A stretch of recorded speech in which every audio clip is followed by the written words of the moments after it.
नमस्कार, मैं हूं आपके साथ मयंक। देखिए, एक अहम खबर आई है ईरान से और खबर ये कि क्या ईरान का यूरेनियम जो एनरिच्ड यूरेनियम है वो चीन पहुंच चुका है। इस तरह की चर्चाएं शुरू हो गई हैं और ऐसा क्यों कहा जा रहा है, इसकी बड़ी वजह देखिए। 24 घंटे पहले दो डेवलपमेंट होते हैं जो कि ईरान के एयर स्पेस से जुड़े बड़ी घटनाएं थी। पहली तो ये कि एक कार्गो प्लेन मॉस्को से टेक ऑफ करता है और वो तेहरान में लैंड करता है। ये जो रडार्स होते हैं उस पर कैच हुई ये बात। तो मॉस्को से एक कार्गो जेट उड़ता है और तेहरान में लैंड हुआ। बड़ा सवाल कि मॉस्को से क्या चीज़ जो है तेहरान लाई गई।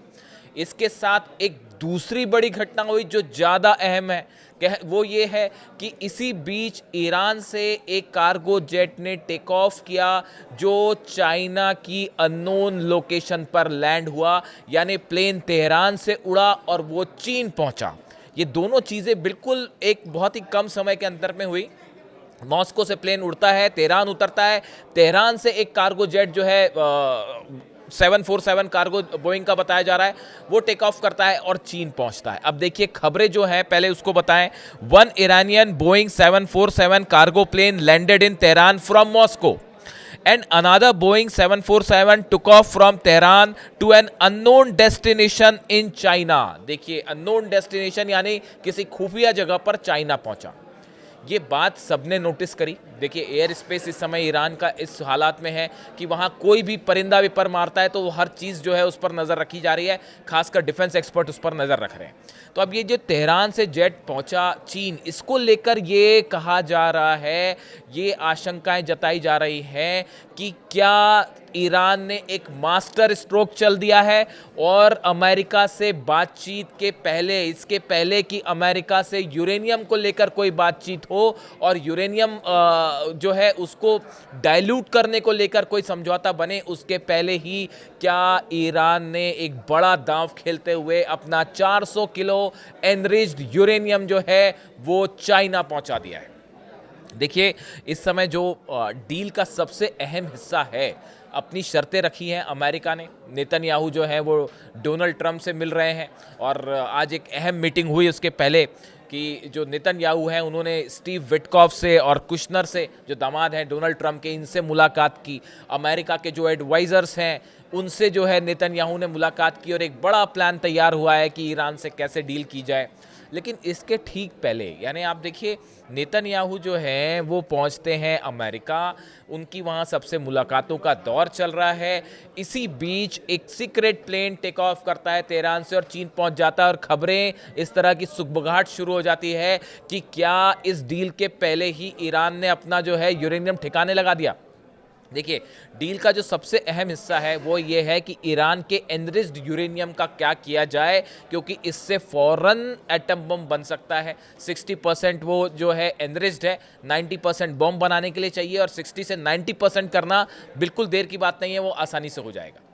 अब देखिए इस तरह की खबरें आई कि अमेरिका ने जो शर्त रखी है ईरान के सामने, उसमें कई शर्तें हैं। नेतन्याहू लगातार कोशिश कर रहे हैं कि ईरान के मिसाइल प्रोग्राम को उसमें शामिल किया जाए, जो प्रॉक्सीज़ हैं उनकी मदद से रोक दिया जाए। लेकिन जो सबसे अहम हिस्सा है वो है 400 किलो यूरेनियम का एनरिचमेंट स्तर जो है वो 60% है, उसको घटाया जाए।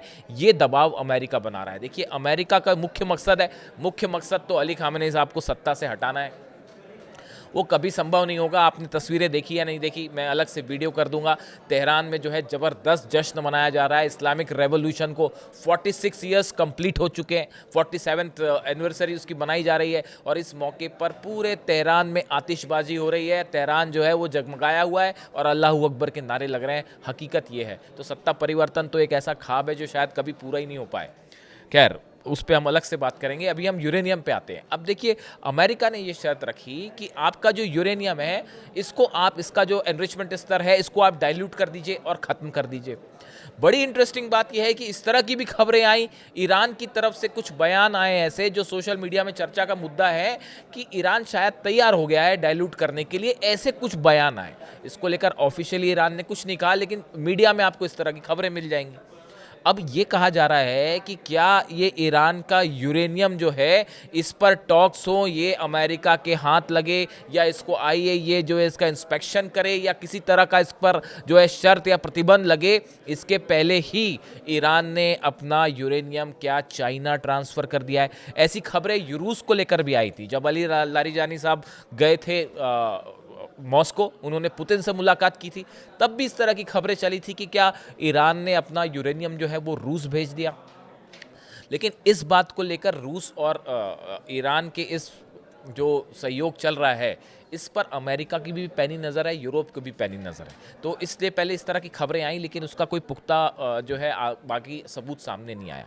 लेकिन अब ये जिस तरह से इस टॉक्स के ठीक पहले नेतन्याहू अमेरिका पहुंचते हैं और इसी बीच जो है एक सीक्रेट प्लेन टेक ऑफ करता है, कोई बड़ा अधिकारी तो गया नहीं, ऐसी कोई जानकारी सामने नहीं है। चीन से कार्गो प्लेन्स आ रहे हैं, वो बात समझ में आती है कि चाइना जो है वो ईरान को हथियार दे रहा है और बड़ी सारी चीज़ें, इसको लेकर भी एक बड़ा सनसनीखेज खुलासा मैं अगले वीडियो में करूंगा, जिसके लिए दावे हो रहे हैं। अब देखिए, सवाल ये है कि ऐसी क्या स्थिति जब कोई अथॉरिटी गया नहीं, कोई अधिकारी ईरान का चीन गया नहीं, ऐसी स्थिति में ईरान ने चीन क्या भेजा? क्या वो 400 किलो यूरेनियम है, एनरिच्ड यूरेनियम है, कि इसके पहले कि किसी तरह का हमला हो? देखिए 24 घंटे में जो डेवलपमेंट हुए हैं, जितने अमेरिका ने हथियार जमा कर रखे हैं अपने आसपास, ये इराक वॉर से भी बड़ा डिप्लॉयमेंट हो चुका है। ये मैं आपको पिछले वीडियो में बता चुका हूँ। और ये डिप्लॉयमेंट इसलिए नहीं हो रहा है कि इसको उखाड़ के वापस ले जाएंगे। जो पेट्रियट सिस्टम लगा दिए गए हैं, थार्ड सिस्टम लगा दिए गए हैं, वो इसलिए नहीं लगाया अमेरिका ने। 20 बेस पर आप समझ रहे हैं कि डिफेंस सिस्टम लगाने का मतलब अरबों रुपए का खर्च वो इसलिए नहीं किया अमेरिका ने कि फिर उसको उखाड़ के वापस ले जाएगा। हमला करने के लिए क्या एक बार फिर अली खामेनी साहब की तरफ से, ये ईरान की तरफ से नहले पर दहला मार दिया गया? और इसके पहले कि आप यूरेनियम पे बात करें या किस यूरेनियम पर बात होगी, ये बड़ी सारी चीज़ें, देखिए इस तरह की बड़ी चर्चाएं होती हैं। मतलब मुझे तो बड़ा आश्चर्य होता है कभी सुन के ये बात। आप खुद सोचिए, अमेरिका और यूरोप की जिस यूरेनियम पर नज़र है, इजराइल की जिस यूरेनियम पर नज़र है, क्या ईरान वो हवाले कर देगा अमेरिका के, या उसको किसी दूसरे देश को सौंप दिया जाएगा, या उसको इसलिए बचा के ऐसी जगह पर रखा जाएगा कि फिर से हमला हो जाए और अगर वो बचाए तो तबाह हो जाए? अरे भाई, ईरान उसको पहले ही ऐसी किसी सुरक्षित जगह पर पहुंचा देगा जहां आप खोजते रह जाएंगे और वो मिलेगा ही नहीं। और अब तो शायद इस तरह की बातें भी जो हैं वो डिफेंस एक्सपर्ट्स करने लगे हैं कि क्या ये ईरान ही ट्रांसफ़र हो चुका है, या ये भी हो सकता है, इस तरह की भी खबरें आ रही हैं कि इसको अलग अलग हिस्सों में ट्रांसफ़र कर दिया गया। शायद कुछ हिस्सा रूस जा चुका है, कुछ हिस्सा चीन जा चुका है। और आप अमेरिका जो है वो टॉक्स करता रहे, जब ना यूरेनियम बचा वहाँ पे, एनरिच्ड यूरेनियम, वो अपने सेफ ठिकाने पर पहुँच गया, तो आप क्या तो चर्चा करेंगे और क्या जो है उसका एनरिचमेंट लेवल चेक किया जाएगा? ये सब बातें कैसे तय होगी? आइए, ये कैसे उसको पता लगाएगा कि कौन सा यूरेनियम कहाँ रखा हुआ है? संभव ही नहीं है। अब देखिए, इसी बीच ये भी खबरें हैं, इस्फहान जो सबसे बड़ा परमाणु सेंटर है, प्लांट है ईरान का, यहाँ पे अटैक हुए थे। B-2 बॉम्बर्स ने यहाँ पे बंकर बस्टर बम्स जो है उनसे हमला किया था। इसी बीच अब ये खबर आ रही है, इस्फहान में बड़ी तेज़ी से काम चल रहा है। और काम क्या चल रहा है? जो इस्फहान के जो साइट्स हैं, न्यूक्लियर साइट्स, इनको भर दिया गया है। इसमें जो गड्ढे थे या आसपास जो भी इलाका था, इसको भरना शुरू कर दिया गया है। और सैटेलाइट से शायद कुछ दिन बाद आपको इस्फहान न्यूक्लियर सेंटर में बड़ा एक हिस्सा ऐसा है जिसका नामो निशानी आपको पता ना चले, न सैटेलाइट पकड़ पाएंगे और ना ही उसमें इतना बड़ा कवर अप कर दिया जाएगा कि शायद आईएईए क्या कोई एजेंसी पता नहीं लगा पाएगी कि यहाँ पे कौन सी जगह पर क्या था। तो इस तरह की भी खबरें हैं कि इस्फहान जो न्यूक्लियर सेंटर है, इस पे भी ईरान ने बड़ा एक अपना प्रोग्राम शुरू कर दिया है। और शायद चीज़ों को इस तरह से दफन कर दिया गया है जिसको अब खोज के निकालना असंभव हो जाएगा। यानी कि आप समझ रहे हैं इस बात को, ये खबरें इसलिए अहम है। देखिए, इसका कोई पुख्ता सोर्स नहीं है, कोई कुछ नहीं बोलने वाला, ना ईरान कुछ बोलने वाला है, ना चाइना कुछ बोलने वाला है। लेकिन ये जो घटनाएं हैं वो इसलिए अहम है। एक तो इस तरह की खबरें हैं, पहले आप सभी जान रहे हैं, large amount of military equipments from Russia and China have been entering Iran in recent months. पिछले कुछ महीनों में लगातार चीन की तरफ से और रूस की तरफ से बड़ी संख्या में हथियार ईरान पहुंच रहे हैं। अब ये सब जानते हैं, ये कोई छुपी हुई बात नहीं है। इसी बीच ये जो कार्गो वाला ट्रांसफ़र हुआ है, क्या यूरेनियम चीन चला गया?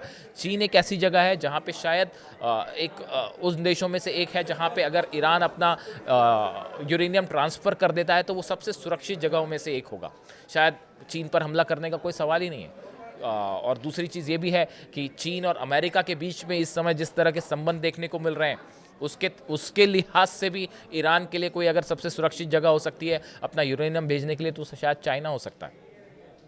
इस लिहाज से अब नेक्स्ट क्या ईरान को लेकर न्यूक्लियर टॉक्स, अगले दौर की बातचीत क्या। एक तो लारिजानी साहब जो हैं वो ओमान में हैं, उनकी चर्चा हो रही है। अमेरिका के बैकडोर से जो है कई जो दूत हैं अमेरिका के वो चर्चा कर रहे हैं। हालांकि विटकॉफ और कुशनर तो अमेरिका में हैं, वो नेतन्याहू के साथ प्लान बना रहे हैं। लेकिन आप प्लान कुछ भी बनाते रहें, हकीकत ये है कि इस पूरे डेवलपमेंट में पिछले 2 महीने के जो हुए हैं जनवरी से लेके अब तक, उसमें हर मौके पर ईरान अमेरिका पर भारी बढ़ता दिखाई दिया है। और अब इस घटना ने, तो ये यूरेनियम वाली घटना ने ये एक बड़ा गेम चेंजर साबित हो सकती है। इससे जुड़ा जो भी अपडेट होगा मैं आप तक पहुंचाऊंगा। वीडियो कैसा लगा कमेंट करके बताइए। Thank you so much.